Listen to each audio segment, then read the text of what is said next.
नमस्कार, आप देख रहे हैं राइट न्यूज़ चैनल और मैं रानी गुप्ता आपके साथ। आज हमारे खास कार्यक्रम खास मुलाकात में आप सभी दर्शकों का बहुत बहुत स्वागत है। और आज हमारे साथ इस खास कार्यक्रम में दो मेहमान हैं जिनका नाम है अभिजीत आनंद और चंद्रशेखर सिंह। सर, आप सभी का बहुत बहुत स्वागत है हमारे चैनल में। सर, अपना एक छोटा सा परिचय हमारे दर्शकों को दे दीजिए। मैं अभिजीत आनंद उपभोक्ता संरक्षण उत्थान समिति का उपाध्यक्ष हूँ और पत्रकार हूँ प्रगति यात्रा मासिक समाचार पत्र में। सर, आप? मैं चंद्रशेखर सिंह उपभोक्ता संरक्षण उत्थान समिति का अध्यक्ष हूँ और विगत 20 वर्षों से मैं राजनीतिक और समाज सेवा के क्षेत्र में जुड़ा हुआ हूँ। और प्रगति यात्रा जो मेरी मासिक पत्रिका है लखनऊ से प्रकाशित होती है, उसका मैं पूर्वांचल का ब्यूरो हेड भी हूँ। सर, अगर हम बात करें कॉलेज की, तो आपने अपना ग्रेजुएशन कहाँ से कंप्लीट किया है? लखनऊ से। सर, आपने? वाराणसी काशी विद्यापीठ से मेरी ग्रेजुएशन कंप्लीट है। सर, पत्रकारिता से या फिर किसी और फील्ड से? नहीं, पत्रकारिता से नहीं, मैं तो वहाँ से ग्रेजुएशन ही किया हूँ, सिंपली मैथमेटिक्स के राह में। सर, आप? मैं लखनऊ से मैंने पढ़ाई अपनी करी है कृष्ण कॉलेज से और CMS को मैं पढ़ा हुआ हूँ। और वैसे मैं अपना व्यवसाय देखता हूँ, मेरा ट्रांसपोर्ट का काम है रायपुर बॉम्बे के नाम से। सर, ये हमारे हाथ में आपकी पत्रिका है प्रगति यात्रा, तो इसके बारे में आप कुछ बताएंगे कि इसे शुरू करने का आइडिया आपको कहाँ से मिला? पत्रकारिता जगत से मेरा नाता विगत 15 से 20 सालों से होगा। कई छोटे छोटे समाचार पत्रों में मैंने काम किया। उसके बाद मैंने इसमें अपनी पत्रिका शुरू करनी चाहिए, तो मेरे एक मित्र हैं अनुपम पांडे जी, उनकी एक पत्रिका थी। उन्होंने बोला इसको संभाल लीजिए, इसी में आप अपना सारा जो भी आप लिखना चाहें, हमारी तरफ से स्वतंत्रता होगी आप इसको लिखने के। तो हम लोग ने इसको 1 साल पहले इसको हम लोग ने यूँ कहें कि ये दोनों जो पत्रिका है प्रगति यात्रा, आप दोनों ने मिलकर शुरू की है। जी हाँ, मैं इसके पहले निष्पक्ष मानवाधिकार समाचार पत्र को देखता था, मैं उसका उप संपादक भी रहा। उसके बाद अभिजीत भाई से मेरी मुलाकात लखनऊ में हुई और जिस क्रांतिकारी विचारधारा का मैं था, हमारी और आपकी विचारधाराएं एक साथ जुड़ी और हम लोगों ने इस प्रगति यात्रा को 1 वर्षों में इतनी प्रगति की कि आज लोगों की हमारे नाम से नींद हराम है। यही हमारी पत्रकारिता का मूल उद्देश्य रहा कि जनता तक जनता के हक की आवाज़ पहुँचे और जिन विभागों में करप्शन कायम है उन्हें पत्रकारिता के दौर से हम जनता के बीच में ले जाएं और सरकार के सामने रखें। उसमें हम पूरी तरह से सफल होते नजर आ रहे हैं। यूँ कहें कि 2 क्रांतिकारी विचारधाराओं ने इस पत्रिका को जन्म दिया। सर, बात करें PIL की, तो इसकी प्रक्रिया के बारे में हमारे दर्शकों को आप कुछ बताइए कि ये क्या होता है। जब आपने इसको दाखिल किया कोर्ट में, तो इसमें कौन कौन से साक्ष्य आपको देने पड़े थे? देखिए, कोर्ट में एक्चुअल में ये था कि UPPCL Uttar Pradesh power corporation ने विगत जब से ये कंपनी का रूप ली, तब से इसमें करप्शन बड़े पैमाने पर कायम था, जिसमें पूर्व की सरकारें भी शामिल नहीं। और इनकी जो आर्टिकल एसोसिएशन बनी हुई है, उससे हट करके सरकारों ने जनता को गुमराह करके और देश को गुमराह करके प्रदेश में UPPCL की अलग अलग 5-7 कंपनियां बना करके चलाने का काम किया। इसमें जितने प्रूफों की जरूरत थी, उसमें हमारे सहयोगी भाई अभिजीत आनंद जी, जो संस्था के उपाध्यक्ष भी हैं, इन्होंने दिन रात एक करके लगभग 1 वर्षों तक इस पर मेहनत की। और आज वो PIL, जब हमने न्याय की आवाज़ लगाई माननीय हाई कोर्ट में, तो हमारी PIL बड़े आसानी से एक्सेप्ट हुई और हमारी बातों को न्यायपालिका गंभीरता से सुन रही है। इसलिए कि हमारे जाने का मूल उद्देश्य रहा कि उत्तर प्रदेश के उपभोक्ताओं को सस्ती बिजली मिले।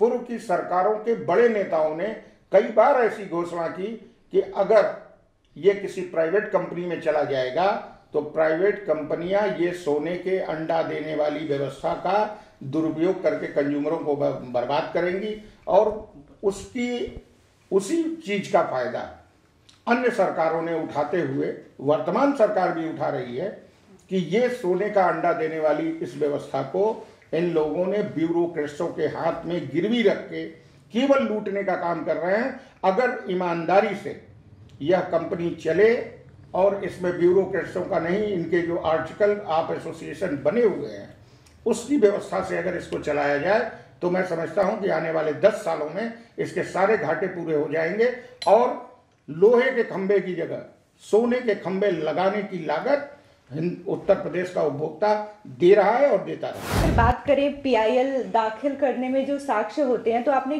कोर्ट को कौन कौन से साक्ष्य उपलब्ध करवाए? देखिए, ये जो Uttar Pradesh power corporation limited है, ये एक स्वायत्त संस्था है, यानी ऑटोनोमस बॉडी है।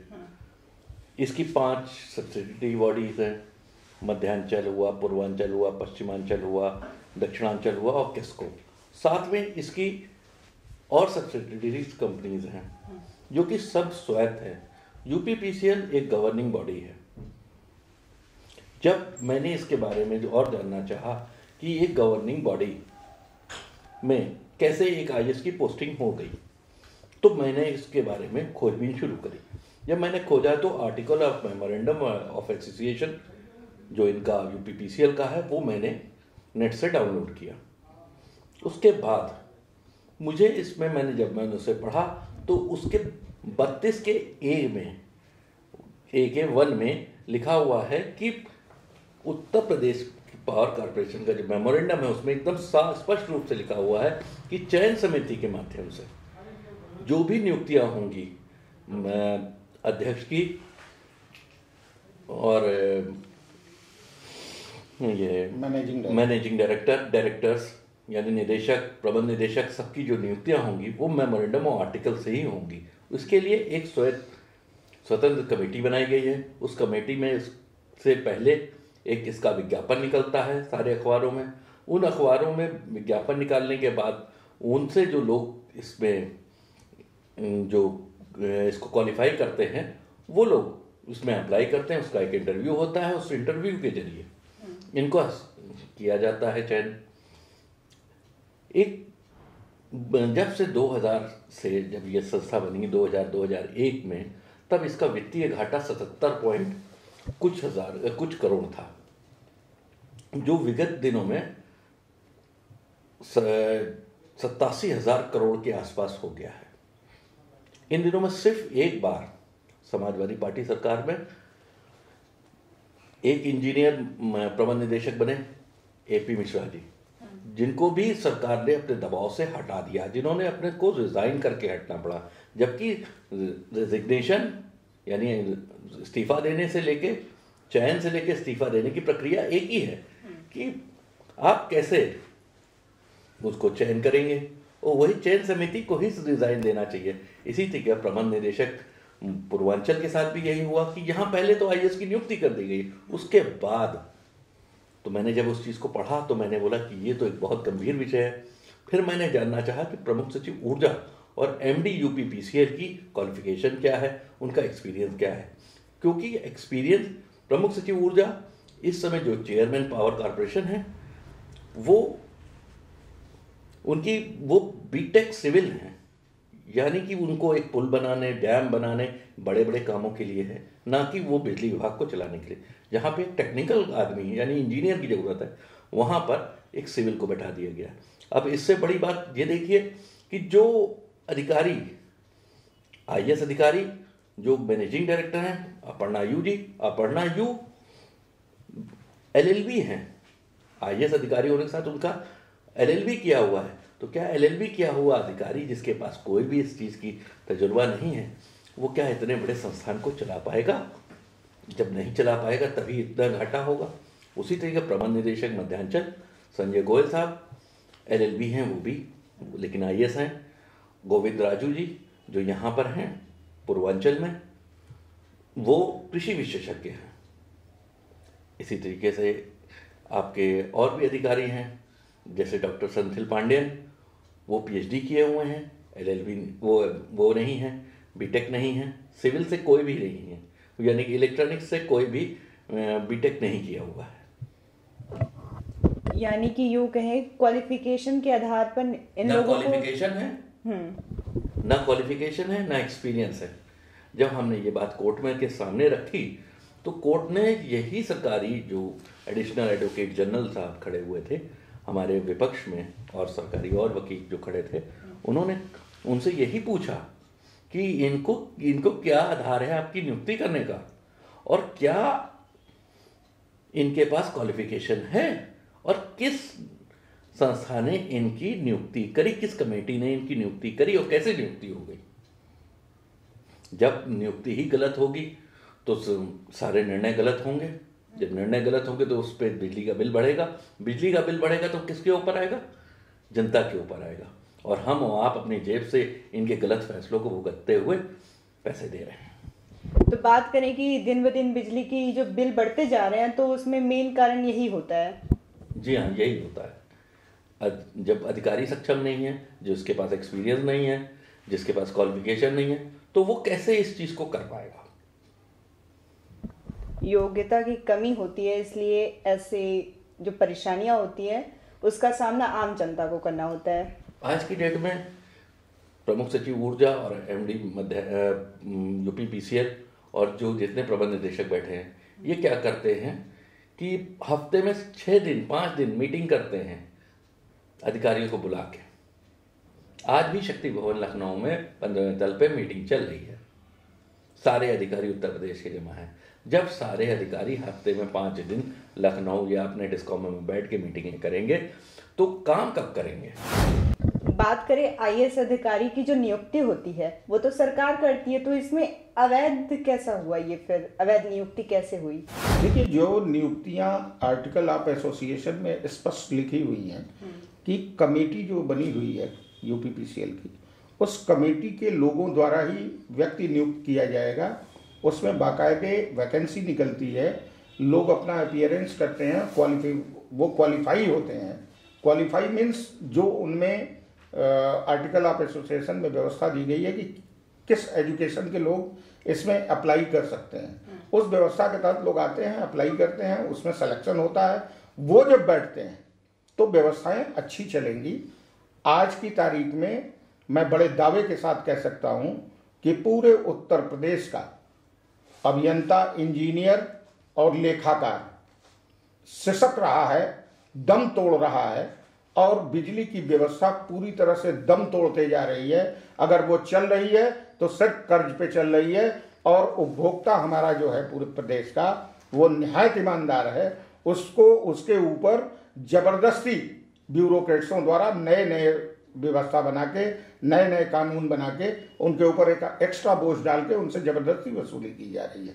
यानी जनता के जेब में आज पूरा उत्तर प्रदेश पावर कारपोरेशन गलत तरीके से आगे बढ़ के डाका डालने का काम कर रहा है। जैसा कि आप देख सकते हैं, ये डिपार्टमेंट ऑफ एनर्जी गवर्नमेंट का विज्ञापन है मेरे हाथ में। और सर, आप इसके बारे में थोड़ा बताइए हमारे दर्शकों को। ये देखिए, इसमें लिखा हुआ है कि ये डायरेक्टर डिस्ट्रीब्यूशन है, डायरेक्टर कॉर्पोरेशन है, प्लानिंग डायरेक्टर वाटर प्रोजेक्ट है, और डायरेक्टर टेक्निकल है, और डायरेक्टर फाइनेंस है। इनकी क्वालिफिकेशन के बारे में लिखा गया है, और उनकी यहाँ तक कि तनख्वाहों के बारे में भी लिखा गया है कि क्या तनख्वाहें होंगी और क्या होगा। तो इसी के आधार पे उनको पद दिया जाता है। जी, और ये वो दस्तावेज एक सुप्रीम कोर्ट ने भी इसको बुरी तरीके 2005 में अपने एक डिसीजन में उत्तर प्रदेश सरकार को बहुत बुरी तरीके लठाड़ लगाई थी और कहा था, ये देखिए सुप्रीम कोर्ट का डिसीजन है मेरे हाथ में, जिसमें यहाँ पे कह रहे हैं कि उत्तर प्रदेश सरकार ने इसको पब्लिक इंटरेस्ट में पॉलिटिकल और गवर्नमेंट और पॉलिटिकल लोग उत्तर प्रदेश पावर कॉर्पोरेशन को एक कमर्शियल एजेंसी की जगह एक सोशल सर्विस एजेंसी बना दिया है। यानी कि एक जो कमर्शियल डिपार्टमेंट यानी व्यापारिक डिपार्टमेंट है उसको एक सोशल सर्विस डिपार्टमेंट बना दिया गया है। और यहीं पे एक नीचे लिखा है कि no minister of state nor any government officer shall interfere with the transfer और posting of officer in any corporation named. Sir, बात करें उपभोक्ता संरक्षण उत्थान समिति की, तो ये आइडिया आपको कैसे आया? मतलब इंस्पिरेशन आपका कौन है इसके लिए? देखिए, मैं सोशल वर्क में था ही और पॉलिटिक्स के फील्ड में था ही। एक्चुअल में गांव ग्रामीण क्षेत्रों में उपभोक्ता बहुत ज़्यादा जागरूक नहीं था। जैसे घटतौली के मामले हों, या एक एग्जाम्पल आपके सामने इतना बड़ा ब्लंडर है कि सरकारें जो है सीधे सीधे जनता कंज्यूमर के जेब में डाका डाल रही हैं। ये सारे आइडियाज़ जो है बराबर मेरे दिमाग में चलते थे, तो मैंने इस संस्था को बनाया और विगत 7 वर्षों से 7-8 वर्षों से हमारी संस्था इस पर लगातार काम कर रही है और साल में 2-3 हम बड़े कार्यक्रम भी करते हैं।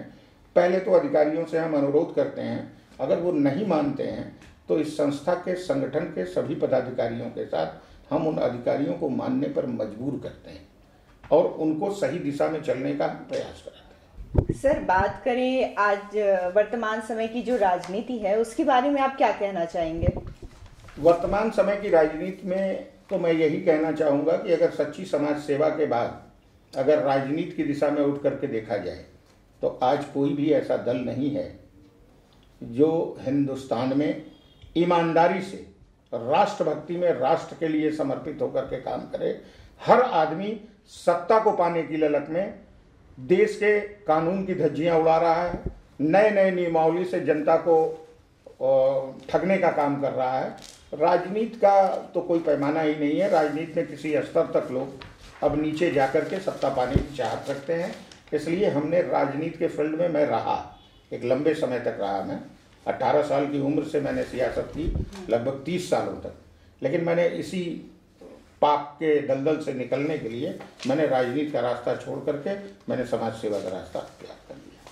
तो सर, बात करें सोशल वर्क की, तो अपने जो आपने समाज सेवा किया है तो हमारे दर्शकों को थोड़ा बताइए उसके बारे में कि कैसा अनुभव रहा आपका इस फील्ड में। इस समाज सेवा के क्षेत्र में मैं आपको बताऊं कि एक बहुत बड़ी आत्म शांति मिलती है। कठिनाइयां बहुत आती हैं।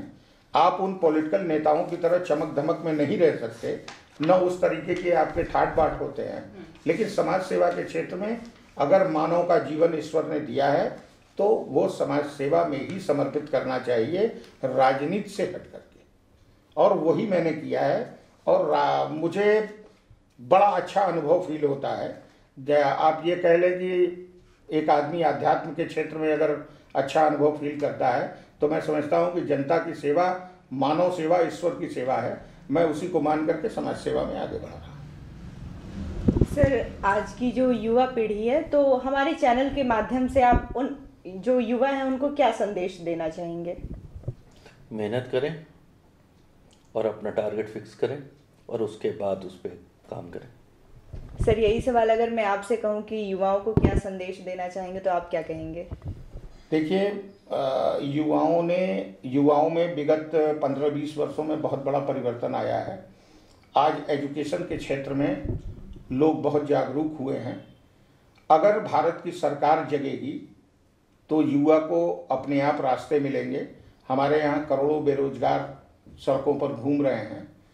सरकार भी इस पर काम करे और देश का युवा एजुकेशन के क्षेत्र में आगे बढ़े, अपना टारगेट फिक्स करे और उस पर काम करे, उसको निश्चित सफलता मिलेगी। इसलिए कि हम लोगों ने उस अनुभव को हमेशा देखा है और करके उसमें पाया है।